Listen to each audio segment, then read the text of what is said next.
Well, it is almost midnight and I'm still sitting here binding a quilt.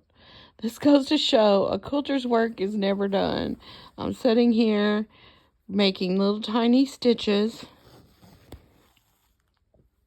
If you ever hand bind one, you want to make little tiny stitches. I've got my thread matching, but let me tell you, this is hard on the fingers. This fabric the customer bought at the shop, and it's a very pretty tone on tone, but this white here, dark white, is stamped on top, and it has a coating in it.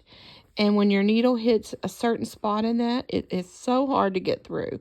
So what I do is I try to make sure my stitches go in between those if I can at all, because it makes it so much easier. One thing about these, you need to make sure you pull your thread up good and tight. Not to pucker it, but good and taut. When you do these, it will hold so much better. And I'm using a single strand of thread like I normally do, but I'm doing a stitch that does not show,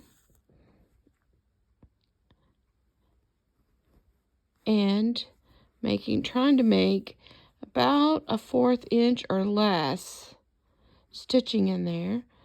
And I love to hand bind because I love to sit here at night. A lot of times I'll have something on the TV, or I'll be watching a video or something while I'm doing it. Tonight, Dan's asleep, Danielle's asleep, even the dogs are laid over here on the other couch asleep, not knowing that I'm up sewing at all, but that's okay.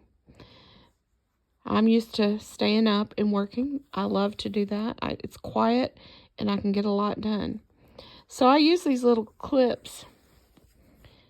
Joan has sewn it on for me so I can get more done, but look how pretty that's going to look. I use these clips. When I get to the corner, I fold it. I put a clip on each side. I put my thumb in there, fold it over, and I'll add another clip right there. So I'll sew all the way up to that. Take my clips out just before I get there. But I'm going to make this turn tonight, and I think I'm going to call it quits for tonight. That'll leave me 2 sides to get tomorrow night. I've done 2 tonight, and so if I can do it in 2 nights, that's pretty good. But your fingers get sore and red. If I could use a thimble, would help me a whole lot. But I end up not using the thimble, no matter what kind I get. So my fingers just get red and sore. But I love to do this, so that's a great thing. All right, I'm going to say good night. I hope you enjoy the video, and you too will do some hand binding at some point. Thank you for watching.